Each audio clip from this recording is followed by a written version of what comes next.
এই পানিটার কয় টাকা দিতে হবে? কোনো টাকাই দিতে হবে না, ফ্রিতে পাবো। এই যে দেখুন, আমরা আমাদের এই গ্রুপ থেকে সবাইকে ফ্রিতে পানি দিচ্ছি। হ্যাঁ হ্যাঁ, তোমরা অনেক ভালো কাজ করছো, ধন্যবাদ। এরপর আমার কাছে থাকা এই পানিগুলো আমি ফ্রিজে রাখছিলাম, তখন এখানে একটা ছেলে এসে এখান থেকে পানি নিয়ে খেতে লাগে। আমি তাকে কিছু বলতে চাই কিন্তু ফ্রি পানি বলে বলি না। আর তখন যিনি আমি কিছু পানি নিলাম, হ্যাঁ, কিন্তু এইদিকে এই মেয়েটা ফ্রি পানি বলে অনেকগুলো নিয়ে নেয়। এটা দেখে আমি তাকে বুঝালে সে আমাকে অপমান করে কথা বলে আর এই পানিগুলোও নিয়ে যায়। তাই আমি চুপচাপ এই পানিগুলো এখানে রেখে চলে যাই। এখানে ফ্রিতে পানি পাওয়া যাচ্ছে, আমাদের কাছে কোল্ড ড্রিঙ্ক আছে, লাগবে না এসো, ছাড়ো আমাকে, এখানে ফ্রিতে পাওয়া যাচ্ছে, আমি তো নিবই। এভাবে এখানে ফ্রিতে পানি পাওয়া যাচ্ছিল বলে সবাই এটার অপব্যবহার করতে লাগে, যার জন্য সেখানে জমা রাখা পানি অনেক তাড়াতাড়ি শেষ হয়ে যায়। জিনিমা, ওখানে তো পানি পেলাম না, কি বলছেন? ওখানে ভালোভাবে দেখুন, তুমি একবার গিয়ে দেখো।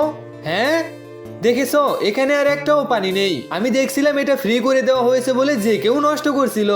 জিনি, উনি একদম ঠিক বলছে, এটা ফ্রিতে দেওয়া একদম ঠিক হয়নি। এসব শোনার পর চুপচাপ আমি এগুলো গুছিয়ে নিচ্ছিলাম। ঠিক তখন একজন দুইজন করে পানি আর খাবার নিয়ে এসে সবাই আবার সাহায্য করতে চাই। এটা দেখে আমিও অনেক খুশি হই।